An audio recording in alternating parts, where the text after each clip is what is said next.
কৃষি উৎপাদন বাড়ানোর লক্ষ্যে খাল খনন কর্মসূচির উদ্বোধন করা হয়েছে হরিণাকুণ্ডায়।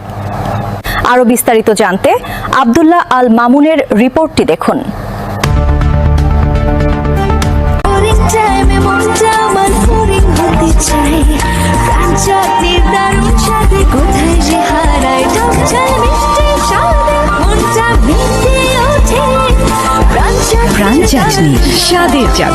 হরিণাকুণ্ডুতে কৃষি উৎপাদনে খাল খনন কর্মসূচি উদ্বোধন। কৃষি প্রধান দেশ হলেও অনুন্নত কৃষি ব্যবস্থাপনা আর নদী খাল শুকিয়ে যাওয়ায় দিন দিন ধ্বংস হচ্ছে কৃষি খাত। কৃষি সেচ, পরিবেশের ভারসাম্য রক্ষা সহ সরকারের পরিকল্পনা অনুযায়ী আগামী 5 বছরে দেশ জুড়ে 20,000 কিলোমিটার নদীনালা ও খাল জলাধার খনন ও পুনর্খনন করা হবে। প্রথম পর্যায়ে 54টি জেলায় চলছে এই কর্মসূচি।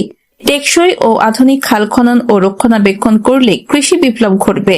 এরই ধারা বাস্তবায়নে আজ হরিণাকুণ্ডু উপজেলা প্রশাসনের আয়োজনে ঝিনাইদহের হরিণাকুণ্ডু উপজেলার ভাইনা ও জোড়াদহ ইউনিয়নের D12X খাল খননের কাজ উদ্বোধন করলেন। উদ্বোধন অনুষ্ঠানে উপজেলা নির্বাহী অফিসার মোহাম্মদ দিদারুল আলমের সভাপতিত্বে ও আব্দুল মমিনের সঞ্চালনায় উদ্বোধন অনুষ্ঠানে প্রধান অতিথি হিসেবে উপস্থিত ছিলেন অ্যাডভোকেট আব্দুল মজিদ প্রশাসক, জেলা পরিষদ, ঝিনাইদহ জেলা সভাপতি, বাংলাদেশ জাতীয়তাবাদী দল বিএনপি।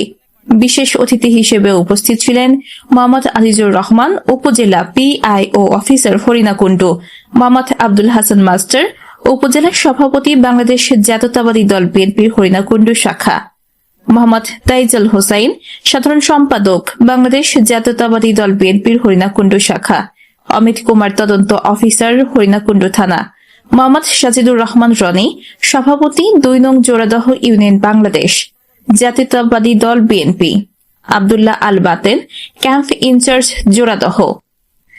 অতিথিবৃন্দ তাদের বক্তব্যে বলেন, গ্রামীণ উন্নয়ন ও কৃষি পুনরুজ্জীবনের উদ্দেশ্যে 1977 সালে খাল খনন কর্মসূচি চালু করেছিলেন তৎকালীন রাষ্ট্রপতি জিয়াউর রহমান।